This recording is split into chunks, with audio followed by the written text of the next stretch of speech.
Welcome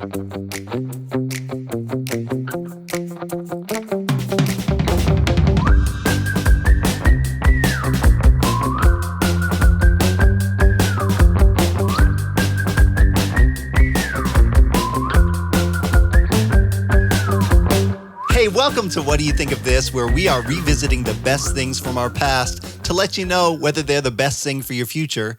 I'm Jeff Abiad. Back with me today, Josue Escobar. Hello, everybody. Welcome back, Josue. Yeah. You weren't here last week. It got a little weird, but good. It was cool. It was cool to see have James pop up on the minisode. I got to in real time tease him to what was coming because he honestly didn't know. That was hilarious. That was really good. That was really good. And I really didn't know how. Like I thought the answers were going to be super obvious because in my head all these people were in Space Jam, but they were not obvious for him. Yeah, like Ray Romano's wife. Yes.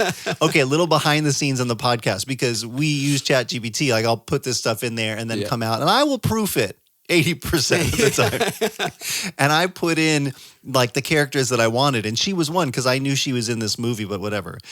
And then I printed it. I put it through ChatGPT, printed it right beforehand. I cut it all up or whatever I was doing. Yeah. And I put it in my notes. And we got to that point of the podcast where I was hinting her and it started giving these hints for this female actor and they were not, I was like, I don't even recognize this. And I got to the end and I realized ChatGPT told me, it's like in the little chat window, actually, she's not in this movie, but let me give you another female who is. What? And I was like, wait a second.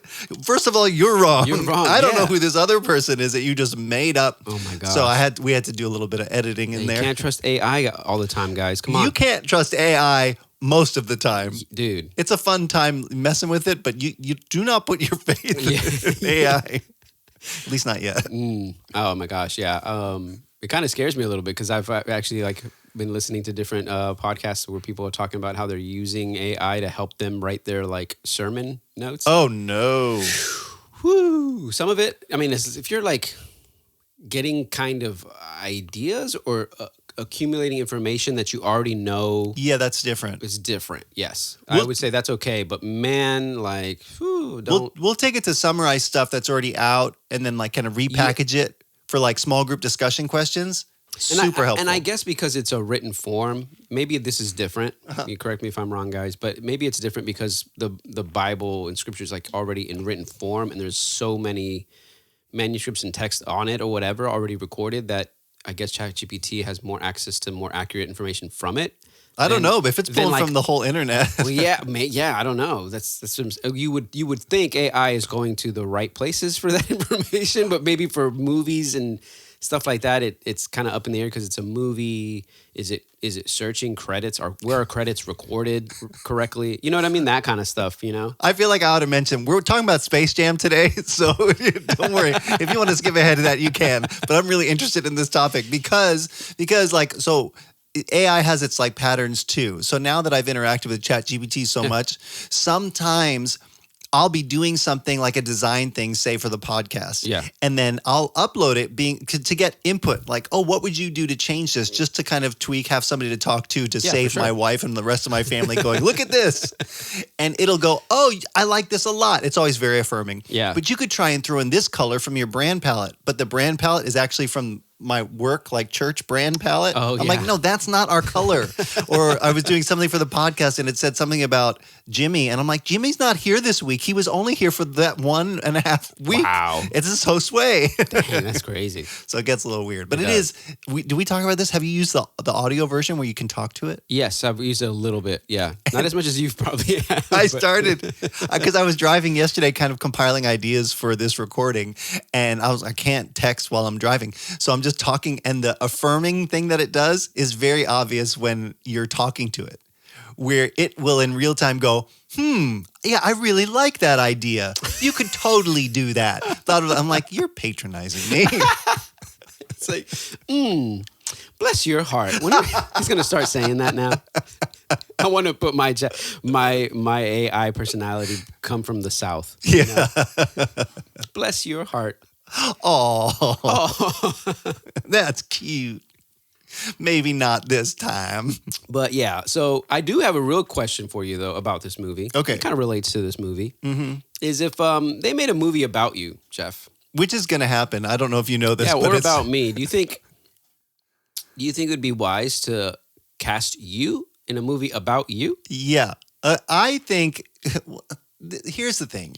And I don't know if this communicates across generations, because we were watching Space Jam and we'll talk about, in the house with my kids and stuff, and they still know who Michael Jordan is. Of course, everyone should know who Michael Jordan is. Well, but like our age, we think that, but like kids now, he's like a shoe brand and he's like a basketball player in the way that we might think of, I don't know, Wayne Gretzky or something like that, where you might not have the real working knowledge. I guess, yeah. But especially in the time where he was doing what he did. Like when we finished this movie, I just pulled up YouTube clips of Michael Jordan. Yeah. It's like, guys, you have to just see what was going on. It's just so crazy. Yeah. So then you do a movie like that. So I don't feel like there's Jeff Abiad status. Like I've been doing this job for a while. But you could slot in somebody with a better I was just listening to an SNL recap about Zac Efron and how apparently in High School Musical, the first one, it's not him singing. Oh, really? Yeah. Oh, and it was like a point of contention, and I think it is in the rest of them. But he's a good singer though, right? Yeah. Well, that's the thing. He killed it in Greatest Showman. But that's what Hollywood does. Like they'll take you and then they'll like replace your voice, even if you're great, or especially Disney, you know? Yeah. So if I would like to think I would do a great job acting as myself. Right? You would think so. You could just be yourself, but you also have to deliver lines that were written for you, maybe not necessarily by you, and then you have to interact with, a character that's not even there. Right. Or I don't know if that would be more difficult, or the version of your family, but all played by actors, like you had to talk to Elizabeth, but it's another person. Yeah, well, it's funny. So we're talking about Space Jam, and I always thought growing up that his kids were really his kids. I thought and the his same. Wife was really his wife. I don't know about the wife, but. And that dog was really his dog, Charles. I guess. I thought they all filmed his house. Everything. Yeah. But yeah. It was really just him. So would you act the same with strangers as your kids? I feel like that would cause so many problems in your life. Like your family's going to be like, why you treat your fake wife so much better than Dad? Why do you let them watch Looney Tunes when you make me? How come they get to eat in front of the TV? True. You think Michael Jordan really has a whole trophy room like that where his shoe is up on like a mantelpiece? Well, in two different places? Yeah. We'll go get into that. But anyway, yeah. Like, he probably does have a trophy room. Listen. Oh, quick story. My dad met Michael Jordan. Oh, really? My dad met Michael Jordan. The height disparity. Oh my gosh, yeah. In D.C. Is there a picture? No. Oh, I would like to see that. Oh my gosh, dude. So my dad worked in Georgetown at the Carriage House condominiums as the maintenance engineer, the facilities guy there. And at some point, later on, I was like, I was a teenager. Next door, they built a Ritz-Carlton next door. I remember visiting when there was a great big hole. They were putting that foundation in there, all that kind of stuff. We went to see it. And once it was all built, whatever, Michael Jordan was playing for the Wizards. The Wizards, not the Bullets. They changed their name before. He came to play for the Wizards. Yeah. Yeah. Man. So he played for the Wizards, and he owned a suite at the Ritz-Carlton. Oh, wow. And at the time, the facilities guy at the Ritz-Carlton, met my dad. They became kind of, like friends, and invited him over to the Ritz-Carlton. My dad told the story of they bought me a burger, and the burger was like $25 for like a pretty simple burger. He was like, he wasn't impressed or whatever. And then I was like, hey, do you want to come and see Michael Jordan's suite? He's not here right now, whatever, da-da-da. Like, okay, yeah, let's go. I don't, And so the reason why my dad was there, because the guy was like, hey, you want to come work at the Ritz-Carlton? But my dad was like, the job is different. It's way more. Money's not really that much better. Yeah. I'm good here. If I get on my lunch break, I'm going to have to spend $25 for a hamburger. Yeah, it's crazy. Anyway, so he goes up into the suite, and apparently Michael Jordan's like out. He's not going to be here for days or weeks, and we have to go in here, we clean it. This is making me nervous. Yeah. Yeah. And he's showing him how like his bathroom, like you wave your hand and the bathroom door opens, like super cool. And so this is where Michael Jordan stays when he's in town. Yeah. But he doesn't live here. They're about to leave, and it's Michael Jordan. He just walks in? Coming into, like getting into the hotel room, coming up to his room. Oh, that's crazy. And it's like, oh, this is Hector. We're just showing him the suite, showing him the Ritz-Carlton, da-da-da. And he shakes his hand. He's, oh, thank you. Nice to meet you. Oh, you're really tall. Well, yeah, of course. And that's it. He tells us this while we're eating dinner. He goes, you'll never believe what happened today. And you're like, whatever, Dad. He's talking. Okay, honestly, he made a bigger deal about the expensive burger I bet at the Ritz-Carlton. And how he spent more time with the burger. And how like the tomato was like not even that fresh or something like that, I remember. And then he glosses over like, I saw this awesome like room. It's so expensive. And then this tall guy who plays basketball, I think his name is Michael. Wait, so he didn't know? Dude, he didn't care. He didn't care about basketball. I'm like, what are you talking about? Yeah, this guy, whatever. You met Michael Jordan and you didn't take a picture or get an autograph or nothing? That's so crazy. No. I know Jesus. I know Jesus. He said. Good job. Very nice. I'm like, Dad, you're crazy. You met Michael Jordan and didn't care. That's crazy. I don't know. I guess he's just another man, another person, whatever. But yeah. To not be like, where can I take a picture with you? Can you sign something? Anything. My boot. Michael Jordan. I don't know what I would do. I know. It's a big deal. Isn't that crazy? Yeah. I like the movie Space Jam because it has a bunch of cool fictional characters. It has a lot about basketball, which I like, and it also tells the story, kind of Michael Jordan's life. That's all, folks. It's hard to imagine, like, being my kids, seeing this, not having, like, I don't know, just lived. I'm not even, like, a sports guy. Yeah. Like, at the time, and we were kids, I wasn't watching it all the time, but, man, you knew he was so iconic. Yeah. Maybe because Michael Jordan and McDonald's had a thing. Yeah.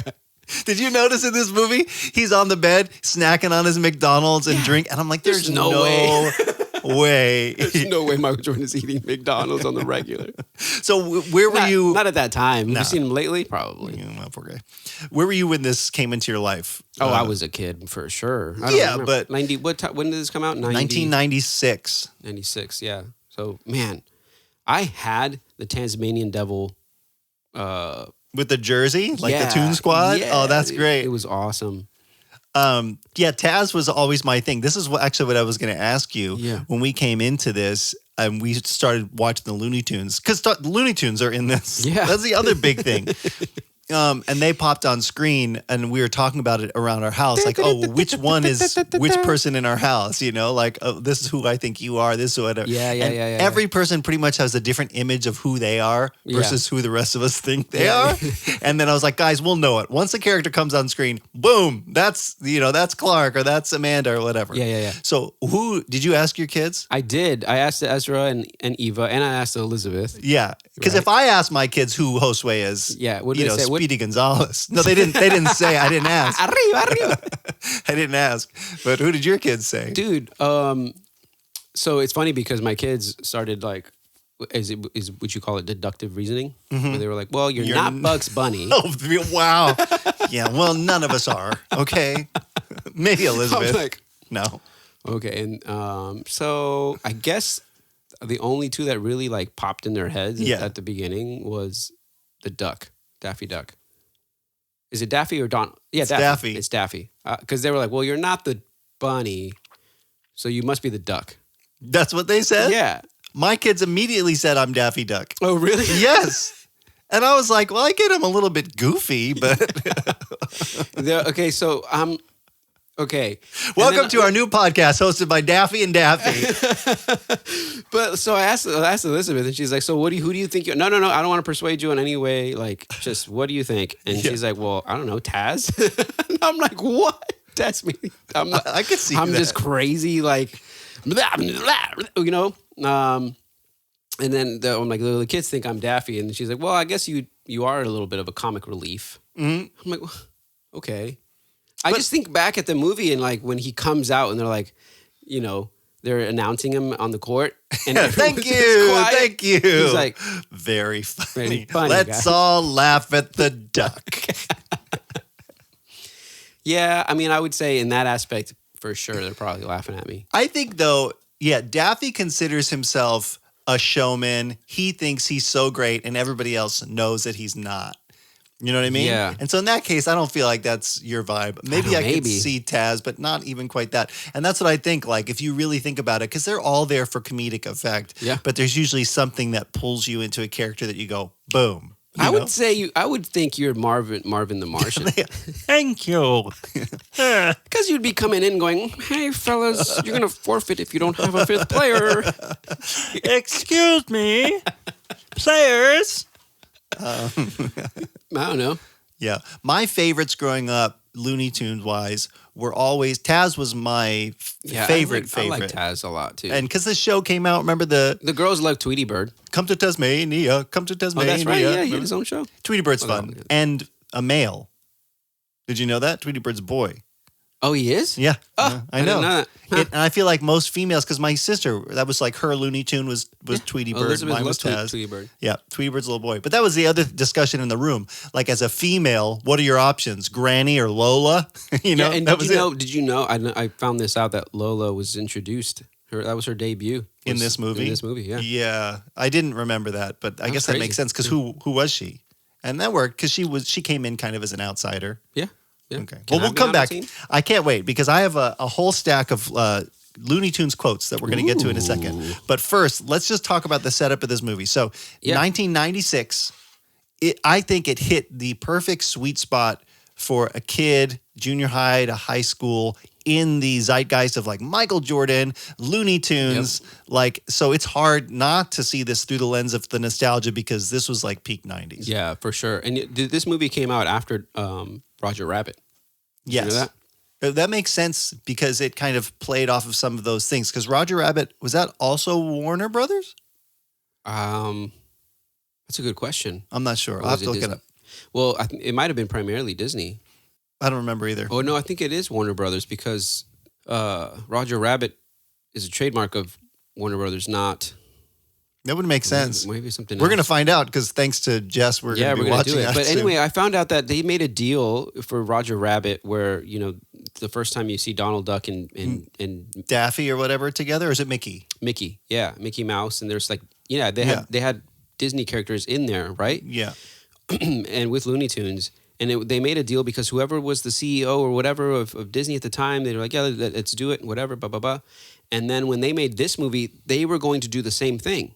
Oh. They were going to have Bring like a Disney? couple of Disney characters, a few Disney characters in with this also. Yeah. But then because exchange of hands of who's ownership and who's managing Disney, they didn't honor it. And they were like, well, you did us here, but whatever. And you said you would do it again. We're like, well, different ownership, so we're not going to do that. Interesting. And so that's why there's a little jabs at Disney in this movie. Yeah. What kind of rinky-dink organization would name their team the Ducks? You know? Yeah, exactly. So really interesting thing. I was like, whoa, that's really funny. That is interesting. In my head, I thought Roger Rabbit came afterwards, but it didn't. It does feel older though. This one feels, and this is I don't know that I can convey this, but as a viewer of this and a kid who grew up on Looney Tunes, to see them come onto the screen like this with the updated animation, that didn't ruin it. It still kept the heart of the characters. You have different voice actors, but it was close enough that it made it more real. It was like Hook. It was like when you go Peter Pan to Hook and you went from like Looney Tunes on a small screen to now they're interacting with Michael Jordan in the real world. It just brought it all to life in a way that just blew my mind. Yeah, I think they did a really good job. And I think they got the, like the soul of like the intelligent comedy that Looney Tune has. It's kids like slapstick comedy, but there's still very much like thought in it at the same time. Like Donald Duck. Bugs Bunny, he's smart. You know, his comedy is really intelligent. There were a lot of great lines in this movie that really made me laugh, and they would just come and go. Yeah. It was like, or sarcastic too. Yes. It's like, does he have big long ears like this? Yeah. Does he have a bushy tail like this? And does he talk like this? What's up, Doc? He goes, yeah, exactly. Yeah. He's like, nope, never heard of him. Never heard of him. And it's like, it's funny and it's smart. You know, he's also like, okay, you guys are dumb. I'm smarter than you. Yeah. I'm showing that. But I'm also making people who are watching me laugh. So I like that stuff. Do you remember, I don't know if this was a King's Dominion thing or if it was, I think it was exclusively a Six Flags thing because they're owned by Warner Brothers, right? I remember going to Six Flags in California as a kid, and when you were waiting in the queue in line in these big long rides for roller coasters, they would be playing Looney Tunes on the screens. You know, they have like giant like tube TVs in the line, and so while you're waiting in these crazy long lines, you're actually watching clips of Looney Tunes. Yeah, which I don't know. It feels like who doesn't love that? Exactly. Well, let me give you the timeline here because I looked this up just so I knew. Michael Jordan retired the first time from the NBA in 1993. Wow. So 1994-95, he played minor league baseball. That's crazy. Yeah. Remember that? I remember it being a joke. The fact that they put this in the movie, like it was really happening. It really did happen this way. And then in 1995, he announced, "I'm back." Yep. And my kids were so like, "You can just switch sports." I'm like, "Well, if you're Michael Jordan, I don't know how that worked like behind the scenes." Yeah, he must have paid. Like, here, I'll pay you this much. Or at the same time, they're like, of course we're going to let Michael Jordan. He's a professional level athlete, but that was the funny thing in the movie, too, where they're like, I mean, if you're going to strike out, that was a good looking I look terrible when I strike out, but you look so good. And then, so this movie came out in 96. Yeah. So it was like his announcement back into the NBA kind of came in tandem with this movie. The timing of this, whoever was in charge of making this happen, well done. Money bags. Just really well done. So that's a little bit of the plot. Can you kind of unfold without getting too much into the details what the vibe is of this movie? Because where do Looney Tunes come in? Yeah, so we have to believe that there are extraterrestrials in space. Yep. And Moron Mountain. And they also have theme parks and entertainment. And they also have sleazy millionaires or sleazy owners. Did it not remind you of Pleasure Island? Yeah, a little bit. Yeah, for sure. And their ploy or their scheme is that they need new attractions to entertain their spoiled brat of alien kids. Mm-hmm. And they're thinking, basketball players. That would be a good thing to have for entertainment. This is how big Michael Jordan and basketball was at the time, that the aliens from outer space thought, we need something to boost an attraction. We'll get the NBA players. Was it that they wanted the NBA players? They wanted you're right. Looney Tunes. They wanted Looney Tunes. Makes way less sense. Yeah, they wanted the Looney Tunes to be in the attraction. And we need something. What is it? Looney. Yeah. Yeah, Looney. Yeah. And so they go down to subterranean Earth. What is that called? The theory that there's like an Earth inside Earth, like in King Kong? Inner Earth? I don't know. Something like that. Yeah. Anyway, yeah. But that's where the tunes are. You have to go through the big WB. Yeah. Oh, yeah. The CW now. Oh, wait, what? Yeah. It's the CW. But it's still WB.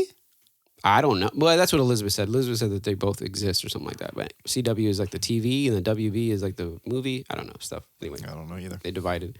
But yeah, they go down and they say, "Hey, Looney Tunes, you guys are going to be our prisoners to be our attraction on our, space. You're going to be our theme slaves. Park. Yeah, you're going to be our slaves." And they're like, "Hey, give us a chance to defend ourselves."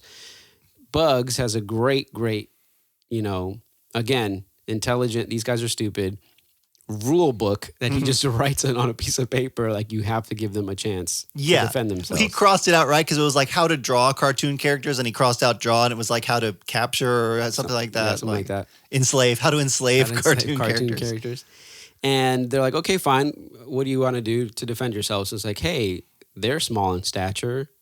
They are little, I don't know, whatever. They're little. Mm-hmm. We should challenge them to a basketball game. Basketball. But they didn't know that these aliens have magic. Looked up what basketball was, go to the NBA and steal the talent from Charles Barkley. Muggsy Bogues. Charles Barkley, how about that? This is a long time ago. He's looking young in this. What's Muggsy Bogues? Yeah, my kids were like, "Why is that one alien still short?" I'm like, "Well, Muggsy Bogues, yeah, because Muggsy was short, but he was great, and he still teaches basketball. Does he? Yeah. And there's two other guys. What are the other two other guys? Patrick Ewing. Patrick Ewing. And the really tall guy who I don't know. I don't remember, but I have two guys down here: Sean Bradley. Okay, yeah, Sean Bradley. And who's Larry Johnson? He was the big one. Oh yeah. So this is the inside of. Go ahead. They were all. This is why I asked the question. Like, would you cast these? But you kind of have to if you're talking about NBA players. We all knew them. Yeah, exactly. So in the same way, so here you've captured it.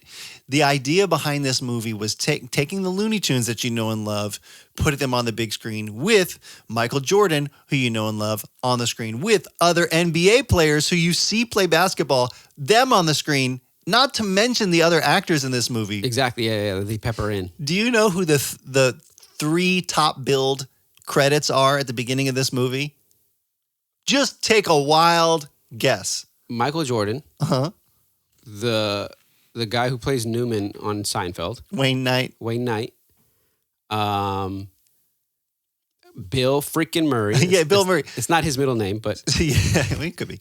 You already hit it. I didn't think that. Well, so Bugs Bunny was number 2. Oh, really? Bugs Bunny? Yeah. But still, I didn't... Is it the original actor that plays Bugs Bunny? No, Voice? all it did, it was like the pseudo credits at the beginning of the movie. Yes, okay. But it was like Michael Jordan. That's right. Yeah. And then second to Michael Jordan was Bugs Bunny. Yeah. And then it went Wayne Knight. And I was like, okay, I mean, he was really well known, but not like I'm like Bill. My kids right away were like, oh, that's the dude from Jurassic Park. When they saw him. Yeah. Not when they saw his name. No. When they saw him. I was like, they're big Wayne Knight heads.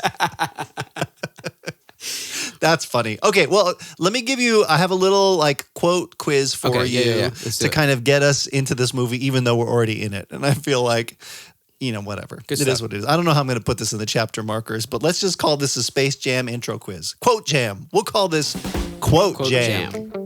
Okay. You tell me who said this and where it takes place in the movie. Okay. Number 1, Larry's not white, Larry's clear.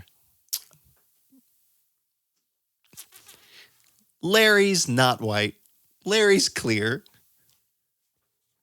Gosh, who said that? What can you say? Who's Larry that is being talked about? The basketball player. Yeah, Larry Bird is in this movie also. He's not even one of the players because at this point he was old. Yeah. Okay, so that's when they're playing golf. Uh-huh. Who's playing golf? Yeah. Michael Jordan, Wayne Knight. Wayne Knight's just there as the assistant. Yeah. Michael Jordan, Bill Murray, and Michael Jordan, Bill Murray, and Larry Bird are playing golf. And I think Bill Murray says that to Michael Jordan. He's talking to them about how like all these basketball players are losing their talent. Do I have a chance to get in? Yep. And he's like, you're a white boy. No, he's like, is it because I'm white? Yeah, is it because I'm white? And he's like, Larry's white. He's like, Larry's not white. Larry's clear. Yeah, that's right. I like that after they get on the they get on the golf cart after Michael Jordan gets abducted. That's right. He gets sucked into the hole, and Wayne Knight's character, what's his name? Scott something? Scott, yeah. Is responsible for him on behalf of the baseball team, the Barons. To take care of him, yeah. Which the whole plot device is ridiculous. It's kind of dumb. And so he's there stuck, and Bill Murray and Larry Bird just leave. And they get in the golf cart. I hate leaving him like this. Well, he'll be fine, right? Yeah, Scott's there. And he's like, I'm just going to go ahead and give us each a 2 on that hole because we weren't in any sort of emotional state to putt. Bill Murray is another character who just plays himself in this movie. In a great way. Because that's what he does, right? So I feel like I'm not going to say peak Bill Murray, but he's great in this. Again, another character that Eva right away was like, oh, he's in Ghostbusters. Yeah. So good stuff. Yeah, Jimmy didn't know. That was one of the funniest things to me when I listened back, because the episode last week when I was trying to give Jimmy hints about Bill Murray, and he guessed Dan Aykroyd. I was like, really? He's in Ghostbusters. He was on SNL. And he's like, Dan Aykroyd, which is a line in the movie where the guy's like, who invited Dan Aykroyd? He's in this picture? Like, Jim, I didn't even realize at the time we did it. That's really funny. All right, here's another one. No, we already said this one, so I'm going to skip it.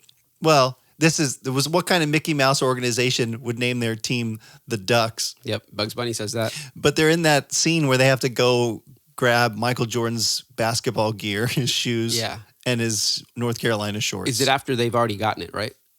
They walk by. They're on the way out. Yeah, they walk by Scott, and that's how he follows him. I didn't bother to look it up, but is that a real fact? It seems the way that they threw that in there that he always wore those shorts. I think that's a real thing. Yeah, and he's like, "Oh, I always washed them," and they're like, "Yeah, right." Yeah, right. But really, if you wore them all the time and you washed them, you won 5 championships, 6 championships, 6.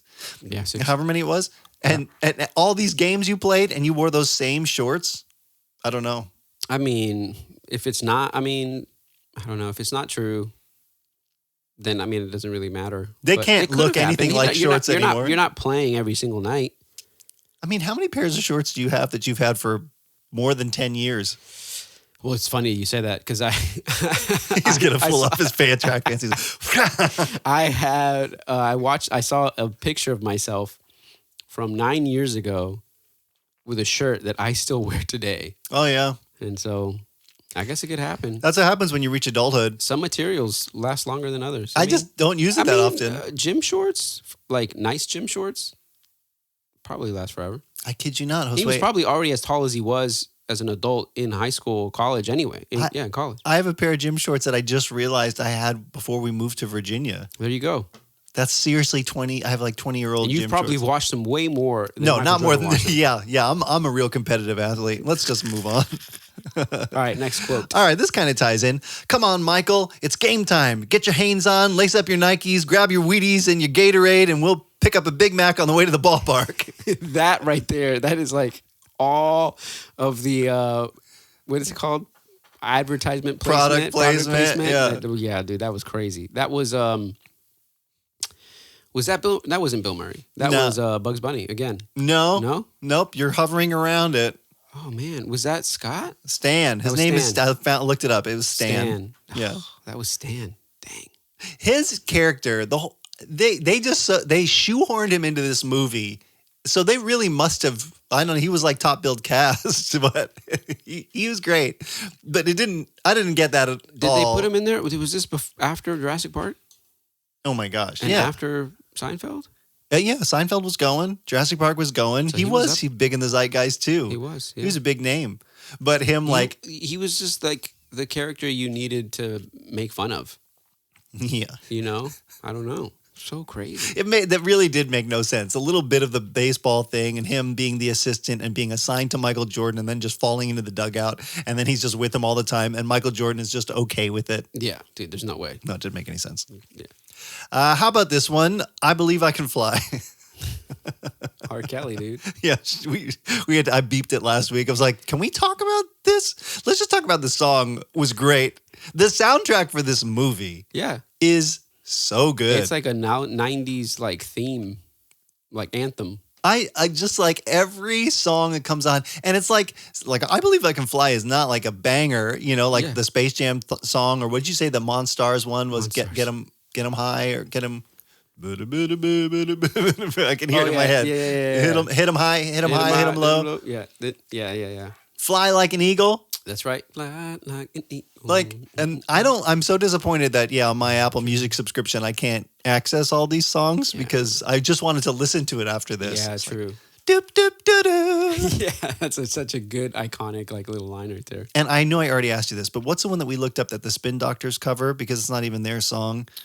It was some other. And I didn't even realize that it was the Spin Doctors on this album. I'm like, why are the Spin Doctors on Space Jam? And I wanted to listen to it, and I couldn't. That's so crazy, yeah. It was unavailable to listen to. The Spin Doctors,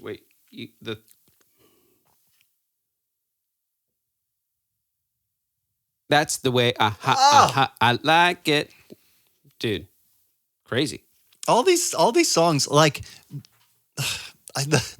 again, this movie worked on so many levels, and culture was so I don't want to say homogenized, but we didn't.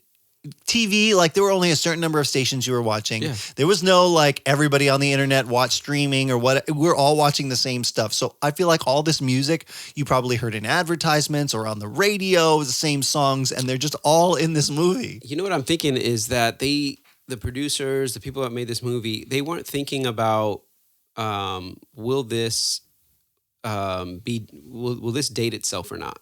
No. I don't think they were thinking about that, which was probably a good thing because now that you watch it back, it is kind of like an homage to like the 90s, you know? Very much. Even though they weren't really trying to do that. Yeah, it was just, I don't know. They just really capitalized on the moment, and the moment really was great. Yeah, perfect. Here's the last one I got. I don't know if you'll get this one, but I thought it reminded me of a funny part of the movie. I don't play defense. Oh, I don't play defense. What the heck? It's kind of hard just on its own. Oh, Bill Murray? Yeah. Yeah. He comes in with his whole plan of like, all right, we're going to get the ball. We're going to pass it here. We're going to do that. We're going to do that. And he's like, Bill. We're on defense. I don't play defense. Just listen to Michael. Do whatever he says. Bro, but then I love how he's like, how did you get here? And he's like, don't worry about it. Yeah. He's just like, nobody cares. So many good little one-liners. Okay, speaking of, I have a list of quotes here. We'll just draw one. These are all Looney Tunes quotes. So on these little cards, you're going to have a character name and a couple different things that they say, and you're going to do your best job saying their quote in their voice as the character. I'm going to try and guess who it is. Is it Bugs Bunny's little engine one's not in here, right? Which one? The 1, little 2, little 3, little engines. He said that in the movie? No, in the cartoon. No, these are from Space Jam. By the way, if you haven't yet liked or subscribed, you could do that right now while we're looking up these quotes because it really helps us reach more people. All right, so am I reading this and you have to guess what it is? Yeah, and I'm going to try and guess who you are. Okay. Oh, this is going to be so easy. I say, I resemble that remark. Did you order original recipe or extra crispy? Extra crispy. That's Foghorn Leghorn. I don't even know. Like, I don't remember as a kid hearing him say, I resemble that remark, going, I don't think that's the right usage of that word. Yeah. But in the movie, it was exactly appropriate. Like, I can't remember what the line was before it. Ugh, I wish I remembered now. Gosh, something about being chickens. Yeah. Oh, yeah. Yeah. Bark, bark, Who are bark, you, bark. bunch of chickens? I said, I resemble that remark. Okay, how about this one? Well, this is also going to be obvious. Let me give you a couple. Yeah, well, the second. Yeah, go ahead. Secret stuff. This is the one. Be very, very quiet. We're hunting for rabbits. Elmer Fudd. That's Elmer Fudd. Does he actually say that in the movie? I think he says, we're hunting. Does he say something else? I don't even know. I can't remember either. All right, I got another one. Not real, eh? If I want real, could I do this? I don't know why I went this. Sounded like Matthew McConaughey a little bit. Yeah, it did. Do another one. I like your version of it. In Matthew McConaughey's voice? Whatever you want. It's good. What's up, Doc? You see, there's a carrot in my mouth. No, now you're Billy Bob Thornton. No, that's not Billy Bob Thornton. I think it was. I think you're going to listen back, and that's what you're going to hear. Not real, eh? I don't know how you say. How does Bugs Bunny say? Not real, eh? It's like up here. Was he from Brooklyn? Kinda. If I want real, could I do this? Now turn into Forrest Gump. Forrest Gump, Bugs Bunny. I just gave you that one there. Bugs I know. Bunny. We all knew it was Bugs Bunny. We ain't going nowhere. Oh, what's his name? He's the guy with the Texan with the shooters. And a giant mustache. Yeah, what's his name? Oh my gosh. I'll get you, rabbit. I forgot his name. Yosemite Sam. Yosemite Sam, gosh. Yosemite Sam. Oh, I taught a pooty cat. Oh, I did. Oh, no, he says, oh, I taught. I did. I see Michael Jordan. I taught Michael. I did see Michael Jordan. Bad old pooty cat. I was going to say that kind of Tweety Y'all Bird. know what that one was, right? Tweety Bird kind of resembles Bugs Bunny, but that's because they're both voiced by Mel Blanc, right? Not in this movie, but originally. Mel Blanc. The guy who, Bugs Bunny. Oh, okay, he's like so many of the Looney Tunes. I mean, yeah, go ahead. No, you go. I don't know if I should add a sound effect here, but the only line I could find when I was doing my quick search from this guy in this movie was lemony fresh. Taz. Yeah, they go spit shine. shine. Disgusting, by the way. Yep. They just spit all over the basketball court to clean it up. And they make it look brand spanking new. Ping. Yep. All right. I can't do this one. I can't wait. Well, very funny. Let's all laugh at the duck. Let's all laugh at the duck. There you go. See, you can do it. You know who this is. It's a crying shame. We got to get new agents. We're getting screwed. We're getting screwed. Yeah, that's a Daffy Duck. But mommy, I don't want to go to school today. I want to stay home and bake cookies with you. I want to stay home and bake cookies with you. How about this one? I hate to be the bearer of bad news, There you go, Your see? Airness, but if you don't find a fifth player, your team will forfeit the game. Yep. That's Marvin the Martian. Sir Altitude? Sir Altitude. That's all, folks. Nick. I think I wet myself.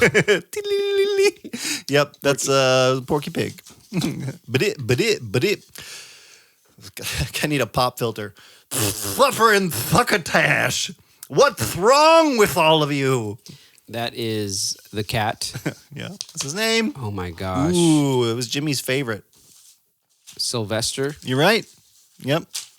Sylvester. I don't know why I think of Sylvester Stallone. You said Sylvester. How many Sylvesters do you know? Those two? I thought of Sylvester Stallone first, and then I thought about the cat. I don't know why my brain did that.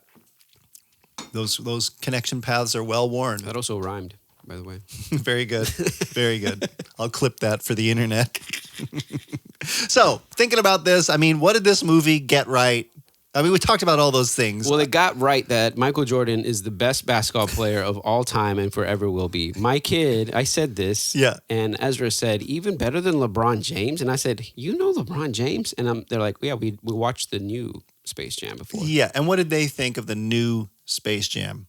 Do you know? I think they forgot about it. I mean, well, other than LeBron James. But I'm like, yeah, of course, Michael Jordan is way better than LeBron James. Are you kidding me? LeBron James is amazing. You can't even put it. You Okay. can't put the two eras together. But I think, yeah, it's hard to say. Once you have somebody like Michael Jordan that paved the way like he did and Yeah. was so like, and now everybody's just trying to like be the next one. Yeah. So even if they surpass him statistically, which I don't know where LeBron James is, Yeah. it's, I mean, It's- he was everywhere. It's a moot point because, like, people say, well, the competition's greater now and people are better now. It's like, yeah, so that means, but he should be too, right? So then he's competing against his peers and he hasn't accomplished the same as Michael Jordan. Hot take. So Hot take. if Michael Jordan is competing against his peers and everybody was like the athletes of the day, he has accomplished what it would be safe to assume that if you took a Michael Jordan and put him in today and he came up through the ranks in the stature of everybody else and he was accomplished all the things he accomplished, This he is would still wild. be better. So like it's a moot point. You're like, oh, but that was in the 90s. And I feel like you're arguing with a very specific person hypothetically here. yeah, probably. I just heard it. I've just heard it in the grapevine of like people People are like, saying he's like, better. oh, the competition for the NBA now is a lot broader because we're bringing in players from all over the world and not just from the U.S. and things like that. Yeah. And yeah, there's a thing of like kids starting sooner, knowing what the competition was before, what the accomplishments were before, and striving to beat those accomplishments. That they're better, they're faster, they're stronger, the technology, all that kind of stuff. It's making athletes better today Yeah. than I don't know. the athletes of yesteryear. Which, okay, I mean, if you watch basketball when it first started and how they played to how they played in the 90s, you're like, oh yeah, it got better. So that happens, right? But we're talking about a moment in time where this player was going up against his own peers with the same technology, with the same competitiveness that everybody had. He surpassed them all and accomplished what he did. Mm-hmm. If you were to, has anyone accomplished what he has against his own peers today? No. So he is the best. Period. It's like, will anybody be better than Messi? Well, someone would have to do everything that Messi did to be the best of the best. Period. Regardless of how You're just so much passionate about it. it's I don't know. I think it's just an obvious thing to me. It's just, yeah. Yeah. I don't know, but I will say, movie-wise, my kids like this one better. The original Space Jam better than the new one. Yeah, I think my kids like this one better too. And I really did. I didn't try and push them into that because I thought I grew up with the Michael Jordan Space Jam. Yeah. They're in this era, LeBron. It's a whole different plot. Do you feel like that? Whatever. And the one thing we all agreed on is like, well, the animation technology, that was cool. It looks like more up to date, but they don't like the movie. Like, yeah, I think they try to do too much in that other movie of like a storyline and complicated and algae rhythm or whatever it was with Don Cheadle. Yeah, it was too much. This one was, down to earth. I don't know. They weren't trying to be something they weren't. Yeah. The thing also that works for me in this, and maybe it's just my sense of humor, or maybe Looney Tunes is why I have this sense of humor, is just the very specific little jokes that blink and you miss it. Like you miss the sarcastic comment, or when the aliens come and they decide to have a conference with all the tunes or whatever to decide how they're going to respond to the aliens. Yeah. And they're zooming in on Union Hall. And it's like, tonight, aliens turn us into slaves. And then I was like, after that, 9:30, Tony Bennett. I had to pause it. I was like, it's so good. I know. And it's just in there and gone. It's like intelligent quips, intelligent comedy versus just the polish of technology today. Yeah, and the Looney Tunes came on screen and they have their little stinger music and whatever, but I immediately loved it. I was like, oh, and that, maybe nostalgia, I don't know. It took me right back. I love how they not line it up. I love how they introduce all of this a little bit to you. Michael comes home. Well, first of all, did you think the intro was like really long, the intro credits to this movie? Something about the 90s movies were just they were definitely long. I don't remember though. 5.5 minutes. Maybe we were all still getting our popcorn. Credits after he's talking to his dad and he shoots the ball. And 5 minutes. Was it really? Yeah, I don't know. It's like that. Come on, guys. Anyway, but they introduce Jordan. They kind of show all the stuff that Jordan's done in his life. But it was clips. It was basketball clips. It was, yeah, but it was really long, and I felt like I was losing my kids there a little bit. I loved it. So I didn't. I did too, but it's like, ooh, okay, let's hurry up. Let's move along because the kids they're gonna eventually be like, okay, when is the movie gonna start? They already told us Wayne Knight is in this. We're sold. Yeah. What do you need to show us now? And then they do all that stuff with Michael.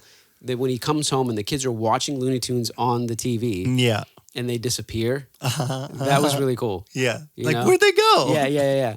But they kind of show you Looney Tunes in their environment. Yeah. Before everything happens. So you kind of get like a little backstory on who they are. And the girl, did you see his daughter is holding a little Bugs Bunny on the couch? Yeah. It's so all cute. that stuff. Really good. Yeah, so that was great. The other plot device that I liked in this one was a really self-deprecating basketball stars lose their talent. Yeah. Their acting when they lose their talent was pretty funny. They're just so terrible. First of all, when they get semi-possessed, and the thing, they lose their ability and they're throwing the ball. Is all right, come on, Patrick. And he throws a ball that just bounces off of him. So good. And then Charles Barkley is just out on the street court and those girls are playing a game or whatever. And she's like, you're Charles Barkley. And then he's terrible. And they're like, Charles Barkley, get out of here. Go on, get out. Go on, get. Go on, get. And he's so sad. I know. And they're going to the hospital. The psychiatrist. When they're walking in the hospital. Why is Muggsy Bogues rolling? Is that what you're talking about? I thought they're talking to the doctor. He wasn't. He looked like he was on a platform that was just moving. Was it like a joke to make him look even shorter? I didn't look it up, but it was funny. Or maybe it's because the way they had to frame it, or somebody was rolling him in a wheelchair. He was probably on something to wheel him forward. Maybe it was. But the guys all knock out because they hit the ceiling or whatever, the frame. And I like them laying on the couch of the psychiatrist trying to figure it out. You know what I mean? And he's like, do you have any, besides you're losing your basketball ability, and you have Barry White, he's like, yeah. And he's like, have you lost any other sort of, what does he say, stamina ability anywhere else? Has it affected any other performance in your life? And he's like, wait, what are you talking about? Yeah. Oh, yeah. So why did they even put that? It was so funny. It was really cool to see basketball stars like that, Yeah, you know, it was. do that type of thing. It was funny. I think it really worked well. It really did. And they kind of moved the story along too. Yeah. Because the other thing was they implied that these characters, these aliens, were probably going to keep their talent. Right. That's and it. so Michael has to be like, all right, well, if I win, I get to give back the talent to those guys. Yeah. So I thought that was really cool. Yeah. I like the transformation of the Monstars. Oh, wait. Yes. Okay. So hold on. Yeah.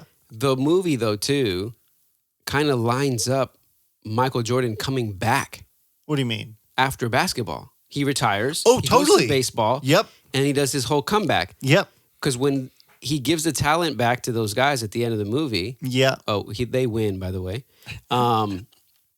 They're like, "Come on, Michael, you gonna play with us again?" Da, da, da. Oh, he's scared. He's like, He's a scared. baseball player. When I was Baseball scared. player, Yeah. And they're like, "All right." And then it kind of like maybe gives you a little background as to why Michael came back. It was because of the Looney Tunes.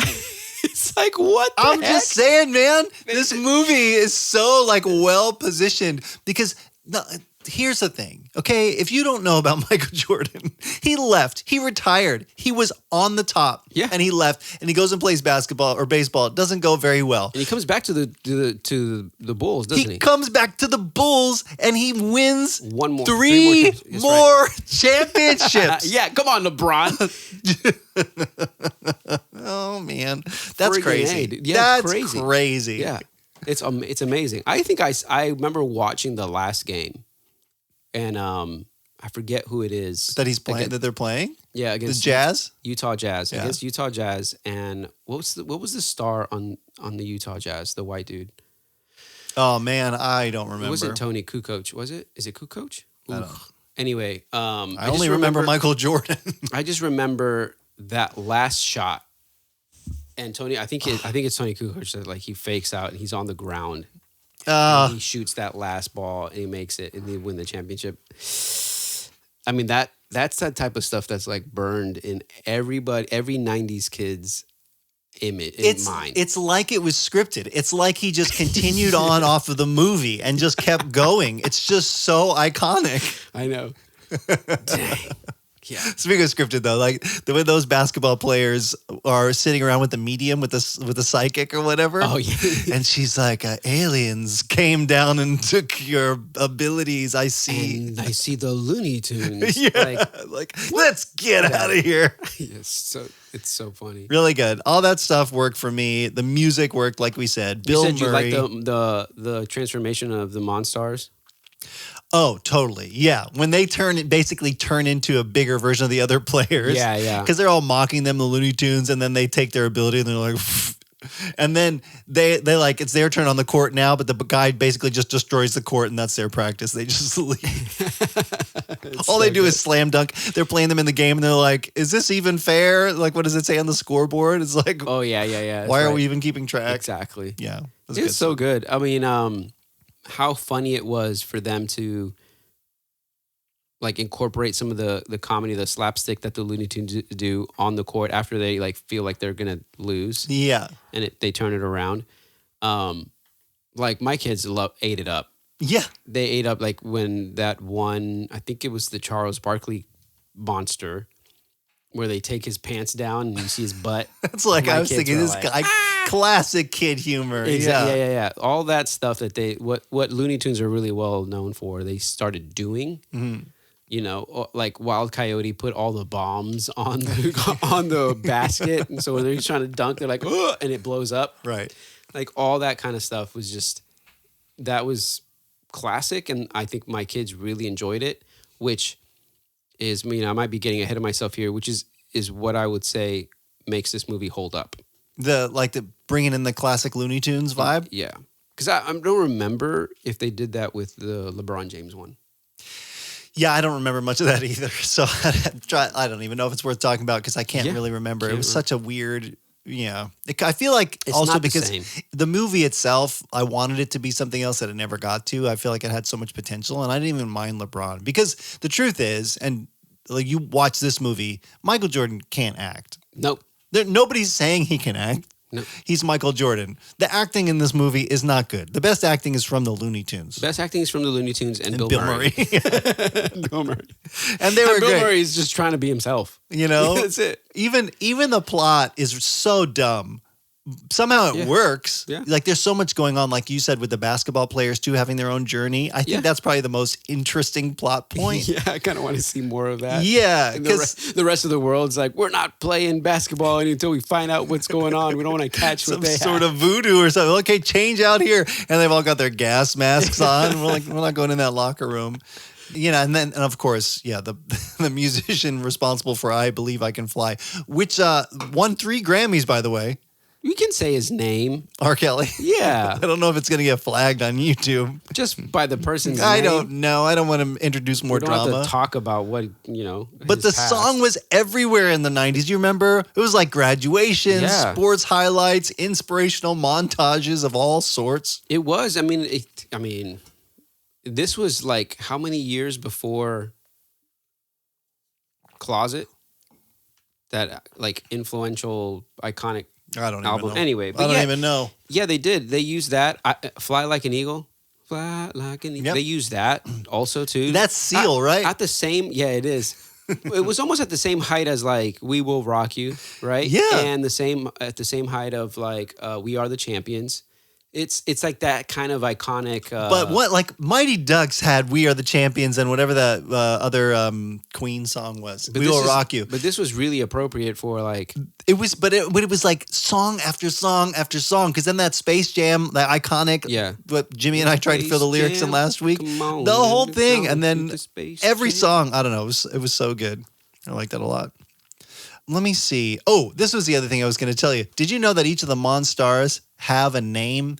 I guess in the movie they never referenced it, but they all have little monster names. Oh, really? Yeah. So it's like, you ever heard of the Dream Team? We're the mean team. Yeah. Wussy man. Wussy man. No, you got Pound, who's the overweight, bald, orange one. Yeah. It's like Charles Barkley. Charles Barkley, yep. Blanco, who's the tall, slender guy who looks Okay. like Sean Bradley. He got his talent. Bang. These are all names like this. This is the big green muscly guy who got Patrick Ewing's Okay, yep. talent. Bupkis, Oh, is he the blue one? The big, tall blue he was the Mohawk, Oh, the the one that Mohawk. got Larry Johnson's talent. Okay, yeah. So no, not the blue one. The blue one I think was the Blanco guy. Oh, okay. And Knott is the guy who got Muggsy Bogues' talent, the short little guy. All good. So the director for this movie, this was one of his main movies that he did. I didn't recognize his name. Joe Pitka? Joe, Pitka.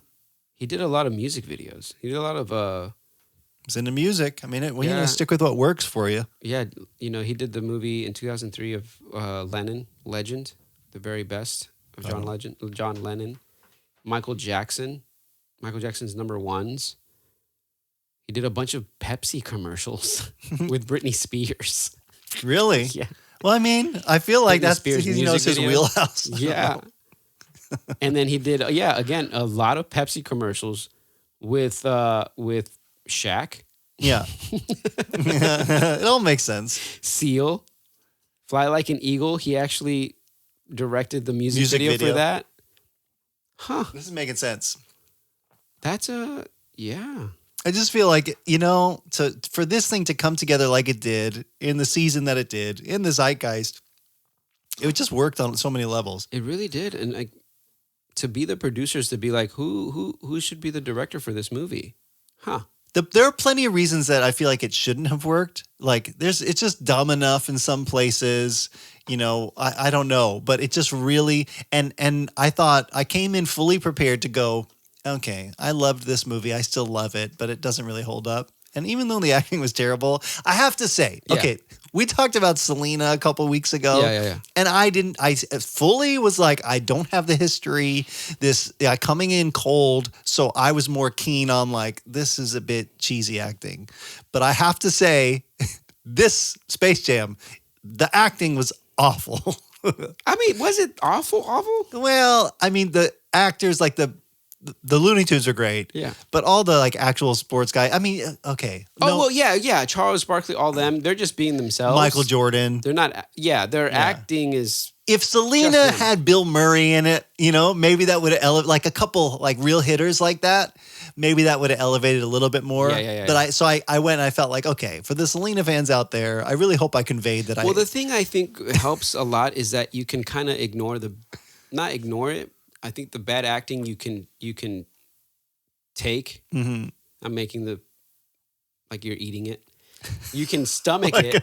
There you go. That's what I wanted to say. You can stomach the bad acting because of all of the slapstick comedy cartoon kid thing. Because that's intentionally it makes it like tongue in cheek. Yeah, you're right. When you're trying to be a serious, like let's say this is a documentary on Michael Jordan and we're doing a day of life or a moment in Michael Jordan's life without any of that, and you're using and it's starring him. Come on. Well, I think that's the whole reason. Well, probably just because he was too old. But the reason why they didn't put Michael Jordan or somebody in that movie, with oh my gosh, what's that movie that came out recently? Well, a couple years ago now, or a few years ago now, of the Nike story of how Nike got. Oh, about the shoe? Yes. Oh man, yeah, I don't remember what it's called. I didn't see it. Did you see it? Oh, it was a great movie. Okay, yeah. So the acting is amazing. And you have Michael Jordan as a young Michael Jordan before he gets into Yeah, I remember seeing the ads. And you never see the actor's face. They never show you who Michael Jordan is in it. Oh, really? Because it's not about Michael. It's about the influence he had on Nike and how Nike became Nike with Air Jordans. So that's not this is not that movie. Yeah. You know what I mean? They're not trying to be an Academy Award winning movie or whatever, which is why I think you can kind of, like, I guess, stomach the bad acting from these basketball players because you're watching them because of who they are. Right. This is Charles Barkley. It's just so fun to see them in a movie. Exactly. That's why I feel like it's different than watching like Selena. And to see them as bad basketball players. That's so like trying to fake bad dribble. You know? Did you see when they get their power, their talent back? You see Muggsy does his dribbling. Yeah. I was like, dang, that was really good. And I wonder if they did that in like one shot. Yeah. Like, hey, can you do that again? Or he probably was like, okay, fine. Exactly the same. It's just that's some talent right there. He was a really good ball player. So good. Dribbler. I feel like we ought to talk about what we thought of this. We ought to give an official review, Josue, and tell everybody we hate it. It's just the worst. So much nostalgia. What a stank fest. Yeah, I think it doesn't hold up. No, I mean, come on. How could you not love this? No, this movie was great. Here's my one question. Yeah. Okay, because I think us people who grew up in it, kids today, Looney Tunes. What do you think about your adult peers if they've not seen this? They haven't. Their childhood was probably really sad. I don't mean that. I mean, would you recommend that they watch it now? Yeah. Yeah. You think they'd like especially all the, LeBron James fans out there. Oh, you're trying to stir something up. I just think No. I think people should watch this movie. It was so enjoyable. It's great. It's if you have kids, watch it. If you want to have a good time, look at something that was like a moment in time that was really great. Yeah. Yeah. I don't want to go back to the 90s, man. I got my Looney Tunes shirt on. I guess if you guys are only listening, Did you say you don't want to go back to the 90s? No, sorry. Maybe I misspoke there, but I definitely have fond memories. You know how memory works. I don't remember all the terrible stuff or the fact that I was in school and having to write papers or whatever. Yeah, true. I just remember how great it was, you're sporting your Tasmanian Devil t-shirt and owning life. Yep. Going to Six Flags.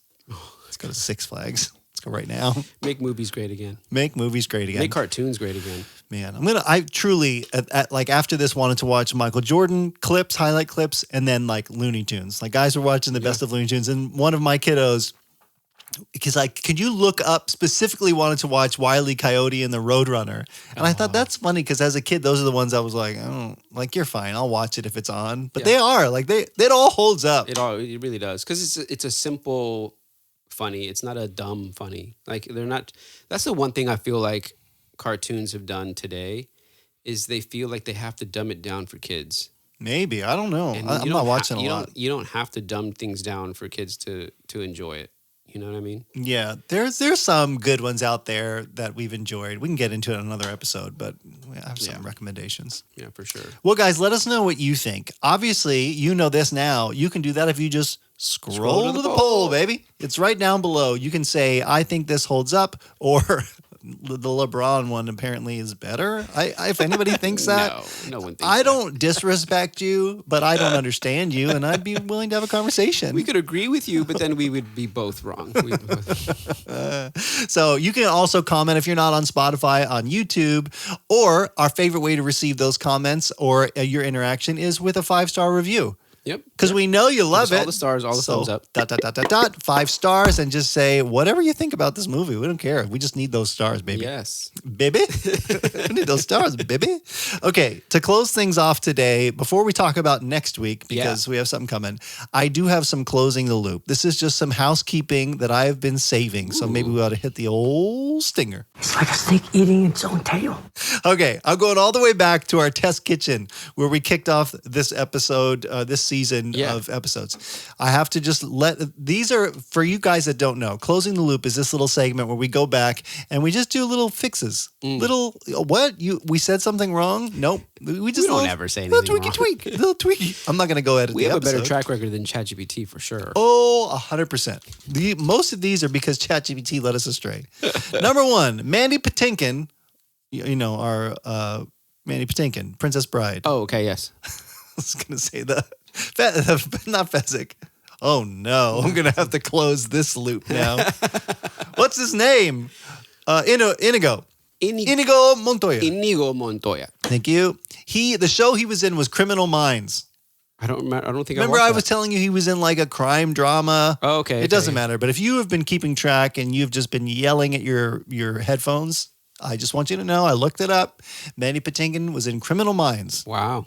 Okay, episode 50, we talked all about The Princess Bride, and I asked, because we were talking about Cary Elwes, where he appears, because he was in the latest season or penultimate, whatever. He was in Stranger Things. Oh, yes, that's right. He was a mayor in Stranger Things. Yep. Mayor Larry Klein. He was in the new Mission Impossible. Oh, he was? Yep. I've got him in Final Reckoning and Dead Reckoning. That's right. He's the, I guess, the bad guy. Well, he's kind of the bad guy. Is he ever like a positive guy in adulthood? He's always like a smarmy character. Like when he was in Liar Liar, he was a stepdad that he didn't really want. Yeah, that's weird. He was in Saw, which I never saw. Yeah, I never saw Saw. He was a voice in Knuckles. Oh, he was? Yep. Oh, in the show, Knuckles. Yeah. I never saw the show, but Ezra did. But apparently there's also something about the Gettysburg Address coming out, and he's a voice in it. But I'm like, I want to maybe Gettysburg Address coming out. The original one happened 407 years ago. Yeah. No, even more than that now. How many years ago was that? 100 years ago now? There's something coming out with him doing a voice in it. But okay. But all that to say, like the Stranger Things bit was the most recent thing I can think of him in. But there's nothing so like wonderful as to me Robin Hood or Princess Bride, where he's just so great and specifically great. Maybe you just don't want to touch that. Yeah, exactly. But you had asked if it was specifically the Princess Bride derivative of Spaceballs or Robin Hood Men in Tights, because it kind of felt like it was pulling from that. Yeah. And the Princess Bride came out in 1987. Spaceballs came out same year. So it was side by side. It wasn't pulling necessarily from Spaceballs. Yeah. It was just happening. And then Robin Hood Men in Tights came out in 93. Dang. So that's 6 years later. Crazy. So really, Princess Bride probably paved the way on some regards for some of that stuff. Who knows? Good for them. We made a little flub in our Hook mini-sode, or at least I did, because I was asking you about composers. We were talking about John Williams. Yeah. But there were some other composers mentioned, James Horner and Michael Kamen. And I said, I don't know who these guys are. I probably should know, but I don't. Yeah. Okay, well, just to get it out on the internet, James Horner won 2 Academy Awards for his musical composition to James Cameron's Titanic. Oh, what? It became the best-selling orchestral film soundtrack of all times. Dang. So James Horner, well done. He also wrote the score for Avatar, Whoa. Aliens, An American Tale in 1986. Dang. Field of Dreams, Apollo 13, Braveheart, A Beautiful Mind. Whoa. This dude, yeah. We Star should definitely Trek know him. 2, The Wrath of Khan. Dang. The Land Before Time. No way. Yes. The Mask of Zorro. That's awesome. Apocalypto, Karate Kid, and The Amazing Spider-Man in 2012. Apocalypto? Really? Dude. Dang. That guy. That's awesome. Yes. So he's no longer alive. It's kind of a tragic ending there. You can look it up if you like. Michael Kamen, the second guy who I didn't know, began his work as a pop and rock music arranger, notably for Pink Floyd. Dang. But his best known scores include Die Hard and Lethal Weapon. Also a couple of other things that I haven't seen. Highlander, Robin Hood, Prince of Thieves, Whoa. Don Juan DeMarco, The Iron Giant, Oh, that's a good movie. 2000's X-Men, Oh, wow. and Band of Brothers. Wow. These guys are doing so much. So he won. Good for them. He won 4 Grammys and 9 nominations. Of course. So I mean, I'm gonna forget his name after this episode, and then go like, who's this guy? Michael Kamen. I don't know. A couple more things, just a little short ones. In our Hook episode, this was episode 52 of the pod. We talked about Julia Roberts as Tinker Hell, remember? And that she had like a bit of a thing going on, just mentioned a divorce. I feel like it was almost a little worse than that. She called off her wedding to her fiance just 3 days before the ceremony.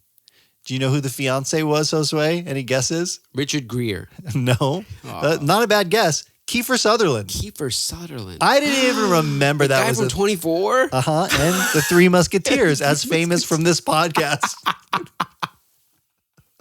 What? So apparently that drama and the media frenzy drove her like crummy attitude about what was going on. Oh, really? Dang. I don't know. Because I'm like, I love me some Julia Roberts. She's so wonderful. I hate to think that she was in a bad mood, but I get it. That'd be tough. Dang. It'd be tough. No wonder why she broke her house. Yeah. I do believe in fairies. We're rooting for you. I just got a new movie coming out. And lastly, last week, Jimmy was in the studio with us. We talked about Newman, and we were trying to figure out the name of the guy who makes a salad dressing. Newman's Own. That's right. I saw that. Do you know his name? No. Okay, well, it's not Randy Newman, and it's not whatever Jim said. Robert Newman? I don't know. Paul Newman, everybody. Paul Newman. People have already reached out to me, and I just want to let you know. I looked it up after the fact, and I found it out, but I didn't, not in real time, because I didn't want to waste your time. So I'm telling you now. So it's not Randy, Robert, or Wayne. Paul Newman. Newman. Wow. Okay. That's so much. Whew. Those have been weighing on me, everybody, and I just wanted you to know. Next week, so we have a schedule coming out. In just a few weeks from now, it's going to be Halloween. I'm already scared. You know, spooky is not my thing. I love spooky. Last year, you made me watch Chucky. Chucky. So we've got something equally fun coming up. But leading up to that, you know, we've only got a couple weeks between now and then. So here in real time, I want to ask you, because we have something planned to watch next week. And I'm having like second thoughts about it. And then we got to decide if we're going to watch this movie that I feel like was iconic, that I know, well, I think I'm going to like, or I stumbled across an album. Had you seen the movie that we're talking about? Yeah. Okay. Oh, yeah. It was one of the ones that we owned because of that like Columbia House deal or whatever. I've seen it a lot, but not in a long time. Uh-huh. But we've both seen it. Yes. And we both think it's probably going to hold up. Well, maybe not. I don't know. Oh, that's a good question. I don't know that. I do know that I liked it at the time. So what do we want to do here? I feel like I still like it now. Okay. I don't know. I'd have to watch it with this mindset of, am I enjoying this because of its nostalgia, because of the time I watched it? Right. Or does it actually hold up? Who knows? And I mean, it's pretty star-studded. So the question was this other random album that I think is great, but is not going to do anything on the algorithm. So it would really count on you fans listening and watching next week because I think it's fantastic, but it is like a time capsule. But I'd never heard it before. You've never heard it. So am I going to hate it? I will say I'm pretty strict on my music. This came up. This came up, and I was telling somebody about. I was singing one of the songs at practice on a Thursday night, and the rest of the band had never heard it. I'm like, "You've never heard of this guy?" And they're like, "No." And so I'm like, "Everybody needs to listen to this." I don't know if any of them did. If they're listening, let me know. Yeah, I'll talk to them at church. You mentioned it to me earlier today, and I didn't know. I didn't know this person. You'd never. I'm telling you, this individual is a prominent, talented musician that was well known as a keyboard player. And transitioned and got saved and went into like Christian music and has a live album that we listened to in my house, car, wherever growing up so many times. And he talks in between and he's a funny guy. So he'll just kind of talk and I know his jokes from it. You know what I mean? So then I came home at dinner that night. I was like, you guys need to listen to this. And Amanda shut it off before the first song was done. And I was so like heartbroken because I'm like, oh, if you just listen to it, you'll love it. That's what I feel. I feel like sometimes music is one of those things that you kind of have to listen on your own. I haven't had good community listening. I haven't, yeah, honestly, and all the other than like church music, worship music, praise music. But like when it's like, hey, you should really listen to this album that I really love. Here, sit with me and listen to this. And they're like, okay, it's fine. It's kind of like, hey, listen to this book. This audiobook with me. It's just awkward. You know what I mean? So it is definitely one of those like, hey, if you're going to listen to a song or an album, you're going to do it on your own time in your car, your headphones. A car, personally, yeah. Kind of, let it kind of seep in. But yeah. Yeah. So it's either we hit that movie, we do this album, or we just hit a different movie because I know you had another idea of something we could watch. How are we going to decide this? What are we going to do? Draw straws? I do have the dice. Yeah, we can do it. We can do a dice. Should we? Yeah, let's do it. I'm gonna let it roll.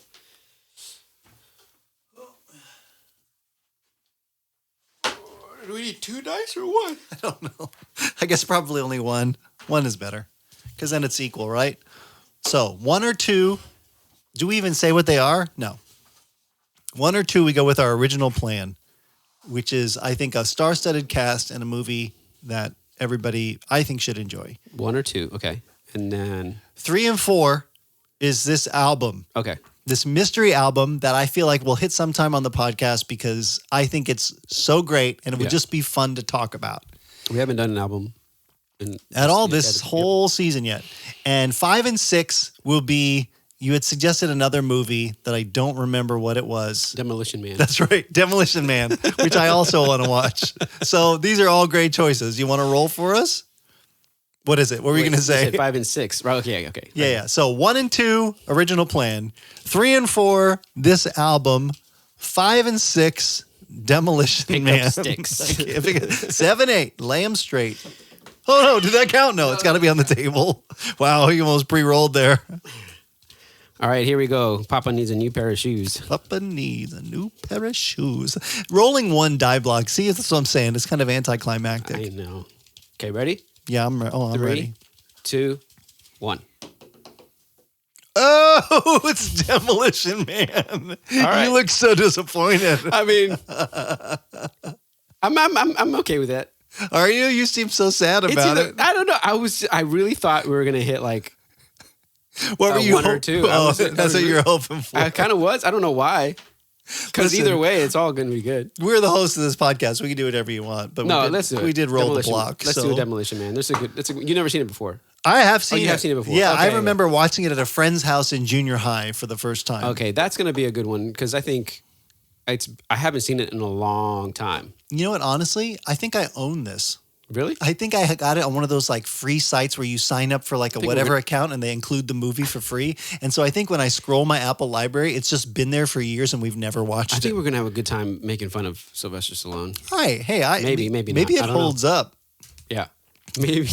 Yeah, Wesley Snipes.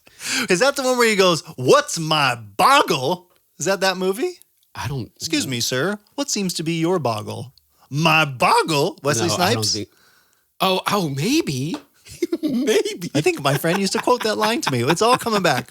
All right, guys. Next All week, right, let's do it. Demolition next week Man. on the pod. So watch it with us this week, and we're going to be talking about it. I think it's going to be a really good time. I can't wait to scandalize my children. Well, guys, in the meantime, if you have ideas of other things you think we should watch, please send those to ideas@WDYT.show. .show. Yep. You can send a text, an email, a voice memo. We'll play you on the podcast. Heck yeah. Yep. Kat was really great to do our Selena intro. That was awesome. Thank So you, we're Kat. wanting more of those from you. And thanks to everybody who has liked, subscribed, and given us 5 stars and joined us on this podcasting journey.